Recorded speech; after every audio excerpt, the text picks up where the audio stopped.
Hello and welcome to the LSPR podcast, where law meets lived realities, where we unpack how legal ideas shape and are shaped by the world around us. I, Lavanya Tiwari, will be hosting this podcast today, and I'm so excited to have you all with us today. In this episode, we're diving into the complex and deeply human questions which talk about the intersection of law, politics, and society. And to help us do that, we are joined by someone whose work sits precisely at that intersection. Our guest today is Ishita Chakrabarty, an international lawyer whose research and advocacy span both domestic and international legal terrains. Her work interrogates some of the most pressing issues of our time, from citizenship and statelessness to religious persecution, forced migration, and human rights. Ishita holds an MA in International Law from the Graduate Institute in Geneva, where she was a Wilsdorf Scholar, and she has consistently brought a sharp critical lens to how legal system, including those in India, can enable exclusion and violence through seemingly neutral provisions like the CAA NRC framework.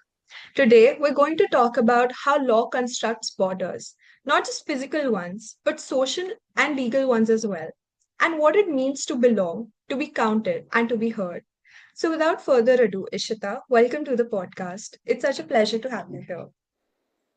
Thank you so much, Lavanya. I think today's discussion is also going to be very important considering the sort of news that we've been seeing for the last couple of months, especially where a lot of Bengali migrants have been hounded up across predominantly BJP ruled states and how they have been treated as foreigners and sort of deported. It comes in the light of this intensive special intensive revisions which are also being made in Bihar, right? Which is also a kind of counterpart to the NRC. So I hope that this episode is interesting to all of the listeners here. Sure. Ishita, before we begin with the podcast, though, I just wanted to take a moment to ask you what really drew to this work. Was there any particular moment that sparked your interest in the intersection of citizenship, identity, and law? So I think there's a dual element. There's a professional side to it, but there's also a more personal as well as more relatable side to it.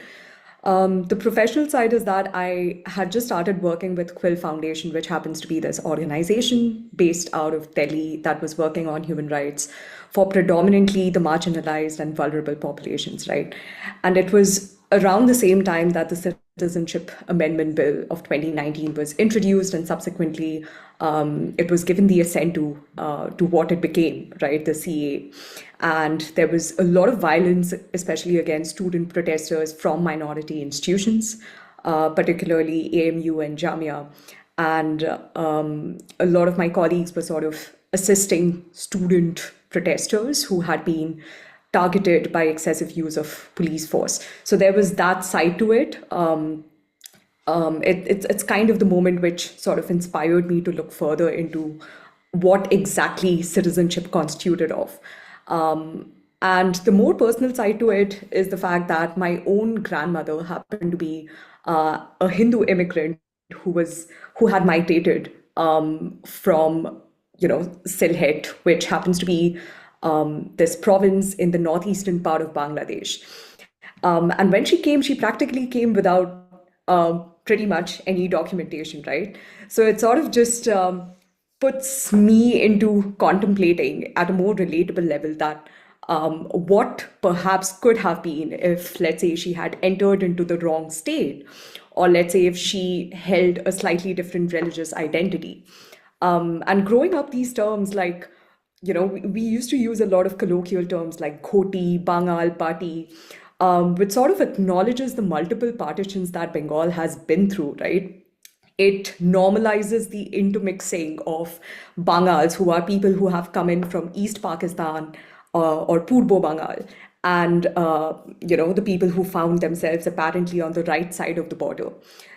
And then come 2019, come 2020, you see how the Citizenship Amendment Act has ushered in this state of affairs where your religious identity and your linguistic identity is currently layered on top of your religious identity has sort of become the marker of your presumed citizenship. So that's probably one of the reasons why, the most important reason why I have been interested in this topic. Right. I really appreciate your openness, and it adds a very powerful layer to this conversation as well. And it's quite meaningful to hear how your personal experiences have also shaped your professional work. So, building on that, I would like to ask you and move on to the whole legal architecture of exclusion. How do you think vague legal provisions like those in the Citizenship Act or the Foreigners Act, how do you think that creates room for bias and arbitrary exclusions? So, the Citizenship Act, basically, which dates back to 1955, and then it relates it all back to the time period of the enactment of the Constitution, its enforcement. It doesn't exactly tell you who an Indian citizen is, right? It just provides certain methods for acquisition of citizenship as well as loss of citizenship. So it tells you that if, let's say, you or your parents or your ancestors happen to be within the territory of India within so and so prescribed dates, or let's say if you manage to register yourself. Registration is something which doesn't usually appear in other citizenship kind of legislations elsewhere. But basically, it acknowledged the fact that there were a lot of groups who were migrating from Eastern Pakistan, or they were migrating from Western Pakistan, right? And it sort of tried to create these time gaps or time barriers for them, stating that if they have migrated to the other side of the border within certain defined periods, then they could go to certain authorities and register themselves to get those citizenship. So there's that. And then there's, of course, naturalization, right? But on the other hand, there's the Foreigners Act, which doesn't really define, again, who a foreigner is. It just says that a foreigner is somebody who is not a citizen. And again, something to remember is that the Foreigners Act is this colonial time legislation, which was first introduced in the 1860s, right? And it sort of presumes, when you go through the Foreigners Act, it presumes that the legislation is supposed to be exclusively for identified foreigners. And that's what the Britishers were trying to do, right? They were trying to use this act to consolidate their borders across the Indian subcontinent and use it against, let's say, the Germans, the Italians, the Russians, who were all identifiable, right? Identified by their features, by the kind of documents that they held. But that was not the privilege which, people within the Indian subcontinent themselves had. And there have been, let's say, the Assam Home Department, for example, has explicitly stated that how are we supposed to identify foreigners in a condition where, let's say, people are having the same ethnic identities, they hold the same religious as well as linguistic identities, right? But despite that fact, you see how these two legislations have been sort of used interchangeably. And something important to point out is that not only is the objective of these two legislations completely different, because of the same reason, the kind of authorities that you can sort of take recourse to, the central government, which is expected to sort of provide you with individualized determinations of your citizenship statuses under the Citizenship Act. But as opposed to that, you have the Foreigners Act, where foreigners tribunals,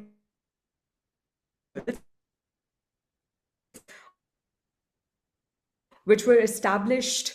But what happens is you are completely subjected to different forums with different levels of rights protections. You are entitled to due process rights under the Citizenship Act, whereas that is not something which is read into the Foreigners Tribunal, whose only logic is to exclude more and more.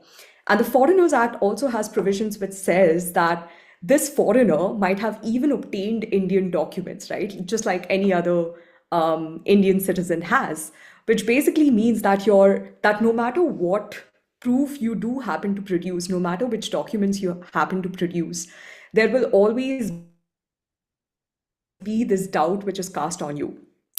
So just I think summing it up,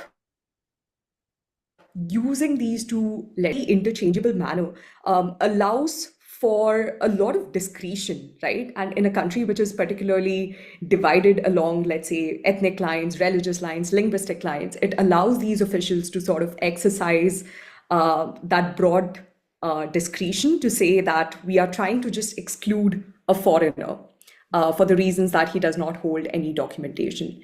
And then what happens is the law sort of pushes this entire burden of proof from the state to the individual to say that it's up to you now to prove that you are not a foreigner. And you might be producing as many documents as you can, but we will still be casting that kind of aspersion on you continuously. Right. That that really, I think, helps us understand how legal ambiguity isn't just neutral, but it can also work to actively enable exclusion. And I believe in many ways your own scholarship has also been ahead of the curve in diagnosing these sort of patterns. I'd now like to turn to your article, The Grays Between Citizenship and Foreignness. And the it as I was informed by you, it began as a quill booklet in 2021 and was eventually published into a fuller academic form by Bloomsbury in 2023. So I believe that it seems to have anticipated several of the legal and political shifts that we are seeing today. In hindsight, do you think these developments were foreseeable even then, and why do you think so? Uh, uh, Also, how do you see the themes you raised playing out more concretely now? And do you think this confirms the pattern of instrumentalized legality you also spoke of? This is a bit of a longer question, but yeah, it basically revolves around your work. And so, yeah. So I think during the time when I started doing my work, what I was mostly trying to look at were judicial decisions, right? Because that sort of brings a more objective kind of lens into the picture. Because in my own conversations with a lot of people, people have been like, okay, the judiciary happens to be the seemingly not so populist kind of institution, right? And no matter what happens, no matter what the executive does, we always have the judiciary to sort of be the final protector, the final arbiter of rights. So instead, what I was doing was during the kind of academic work that you just mentioned, I happened to be looking through multiple judgments and decisions which had come up. Before both the Supreme Court as well as the several high courts across India. So this was probably around 200, 250 decisions, and which dates back right from the time of or right after partition until the more present day, right? And what I did see was that most of the people who had been brought before these kinds of courts, even before civil courts, right? So across India, there was this trend even before the whole NRC discussion came into the picture, right? And before NRC was sort of restarted by the Supreme Court in 2014, saying that we need to exclude more people. We did see that a lot of individuals, a lot of authorities were actually bringing people, primarily Muslims, before civil courts, saying that these are foreigners who have overstayed their visa conditions, right? So we have to deport them, we have to get rid of them. And what you did see was there were certain cases where the Supreme Court or the High Court would act in a very or would be passing very colored remarks, right? So in most of the cases, these were very subtle, where due process rights would not be afforded to the people. Let's say, if there were certain issues with the spellings, right?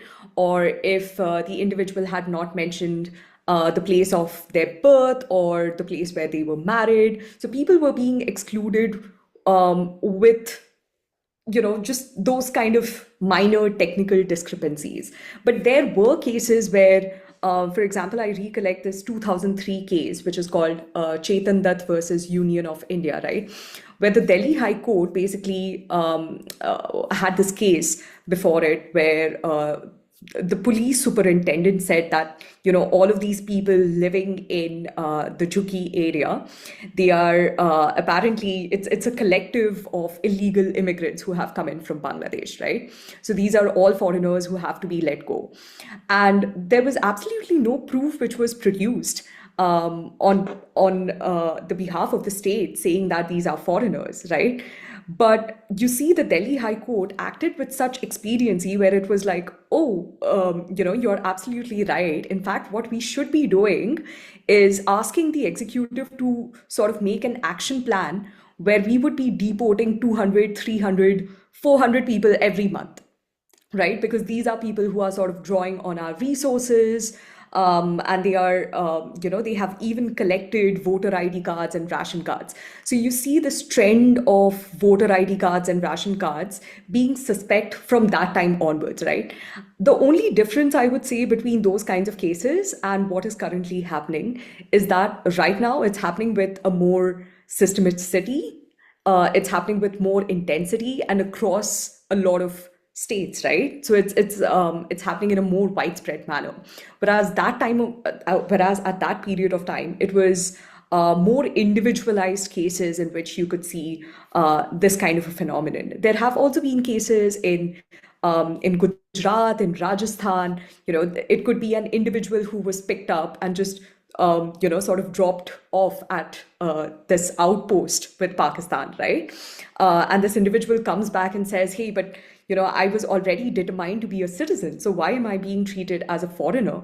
And the court actually steps in and says, well, the authorities here, the state authorities, they don't have any proof to sort of, they don't even have like, a passport, like a Pakistani passport, to say that this individual is a Pakistani individual or is a foreigner, right? So without that, how is the state authority coming to us and sort of saying that this person is a foreigner, despite us having already said that or ascertained that this person is a citizen?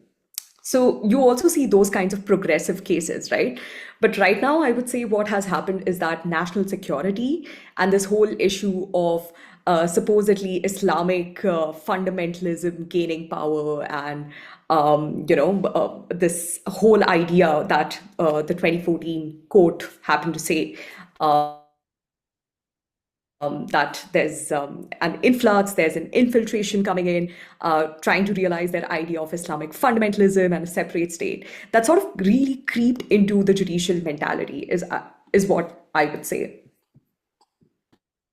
Right. You've made quite a lot of powerful points in this answer, and I really appreciate how you brought in both the legal and the human dimensions here.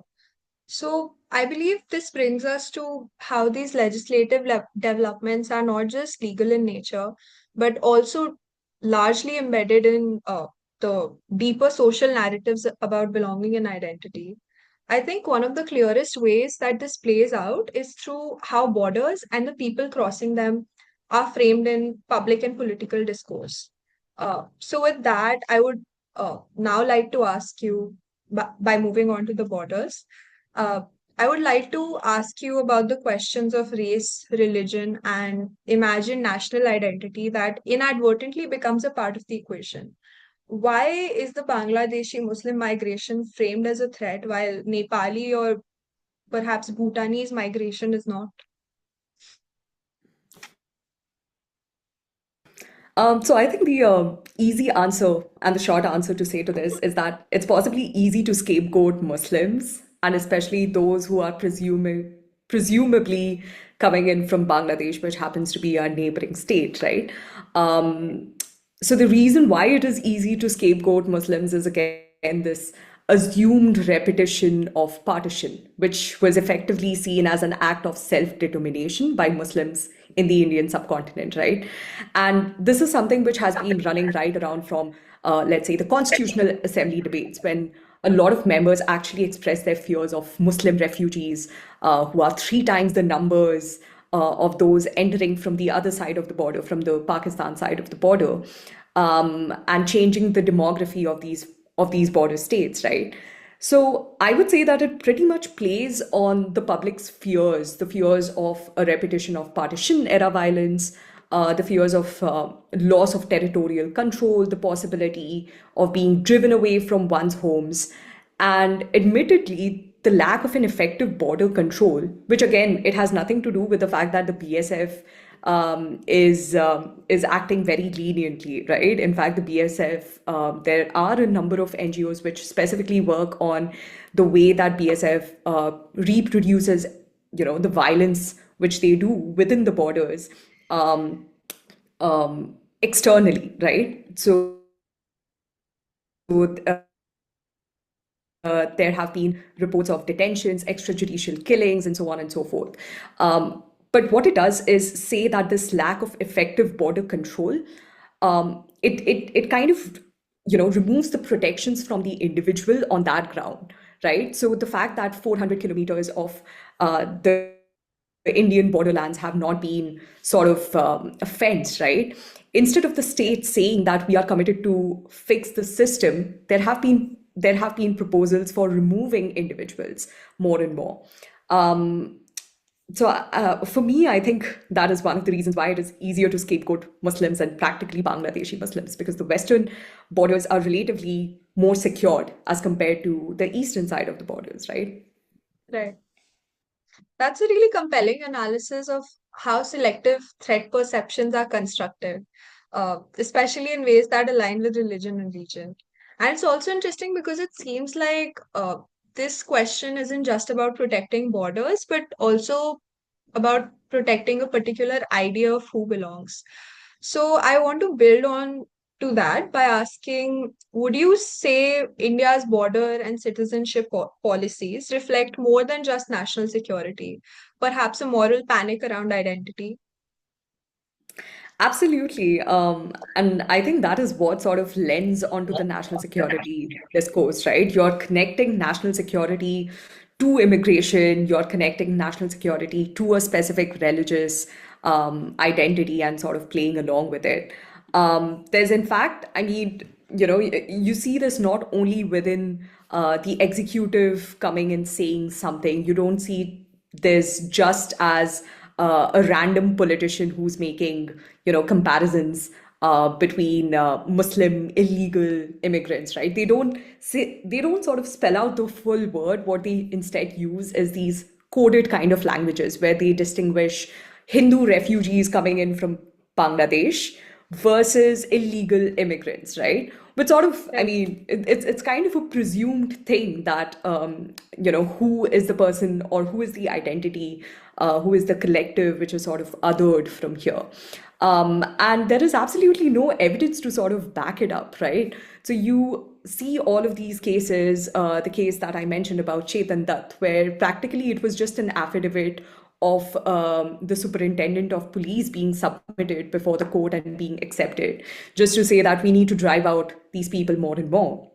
And this has happened across scores of other cases. There's cases coming in from Gujarat, which again is very interesting because this happened to be a bunch of people who were supposed to be resettled after the Gujarat riots, right? Again, the Gujarat riots with a lot of disclaimers on the use of the word riots. So dating back to 2002, and these people had never been resettled, they had never been rehabilitated. And again, you see this entire phenomenon of entire collectives of those people being tagged as foreigners, right? And the Supreme Court or the High Courts in the respective cases, they've declined to sort of intervene to grant any kind of protection in those cases, right?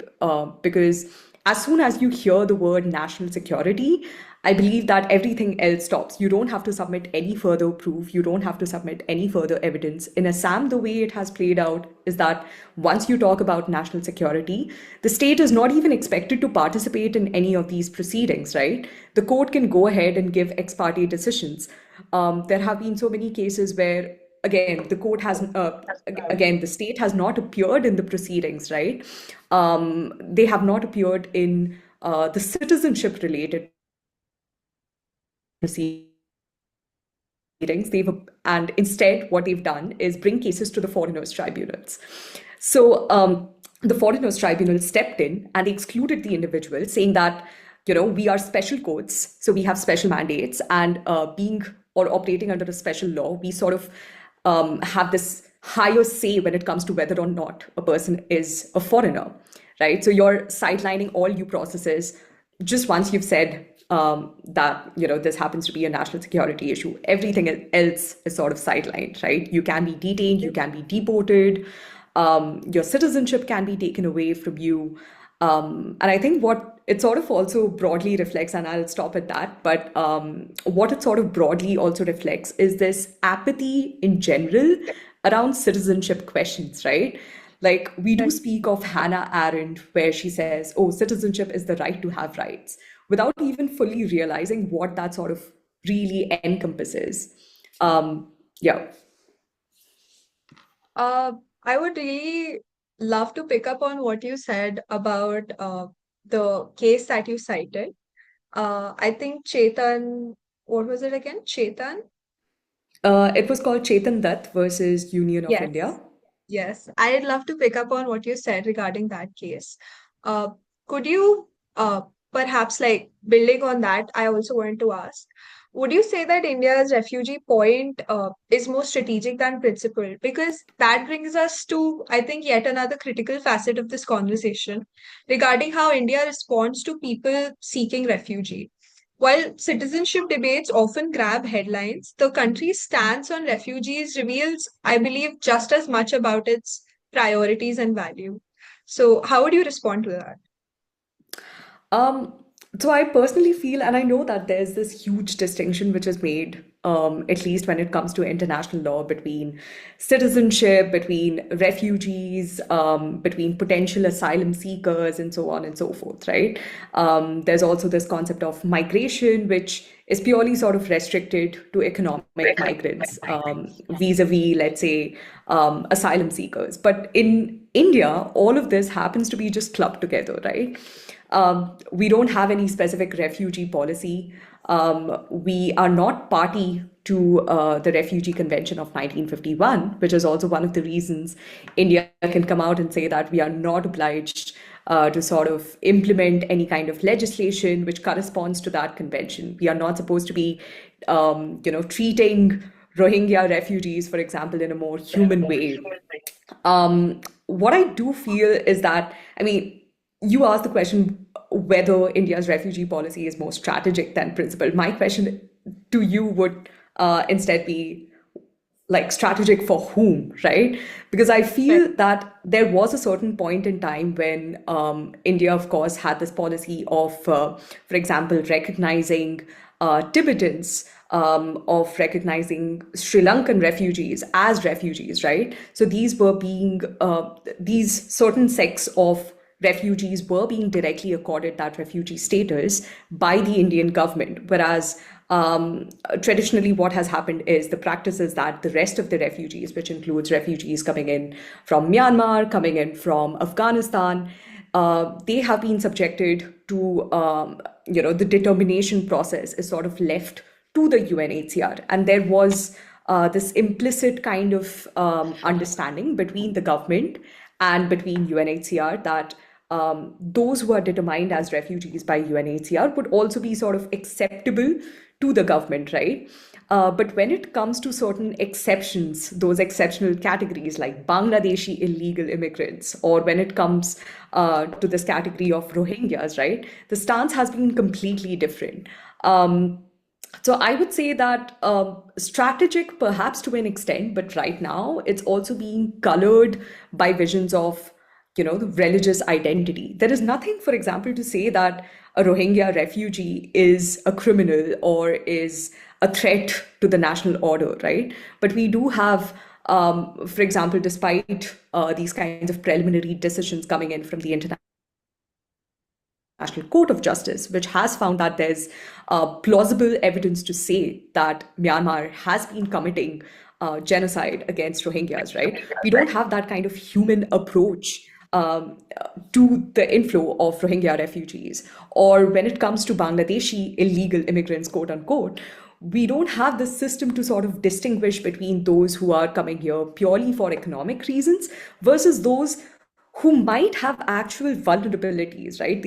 There might be humanitarian considerations also involved. So I feel the refugee policy is basically non-existent. It used to be strategic in its approach at a certain point of time when India sort of accepted its own roles in, let's say, the Sri Lankan civil war and genocide, right? It kind of saw that common descent between the Sri Lanka Tamilians and the Tamils present in India, and accorded that kind of status, even going so far as to say that descendants of those refugees would be accorded citizenship, Indian citizenship, if they did want to apply through, for example, naturalization processes, right? Versus what you see in the case of Rohingyas, what you see in the case of Bangladeshi immigrants, right? So yeah, my short answer would be that India does not particularly have a refugee policy in the first place. The understanding is completely messed up. It's muddled. It doesn't know how to sort of distinguish between these different categories, and it doesn't sort of understand the fact that vulnerabilities and asylum status can coexist. And of course, right now, it's also additionally tinted with this entire religious perspective, right? So you happen to see Rohingya Muslims and Bangladeshi immigrants who happen to be Muslims and not Hindu refugees from the specific Islamophobic color. Right. In this answer, when you said strategic, but for whom, I think that was a very powerful point, and especially the way you framed it as well. So, with this, we come to the end of this podcast. Ishita, thank you so much for joining us today and for sharing such deeply insightful reflections from questions of statelessness and identity to the fault lines of law, politics, and belonging. This conversation has been as thought provoking as it also has been necessary. Your work reminds us that legal frameworks are never neutral and that it's only by listening to real people's stories, their lived experiences, that we can actually begin to truly understand the consequences of law on people's lives. To our listeners, thank you for tuning into to this LSPR podcast. We hope that this episode gave you something to think about, to question, and perhaps even to challenge. Uh, Thank you. Thank you so much, Lavanya, for having me.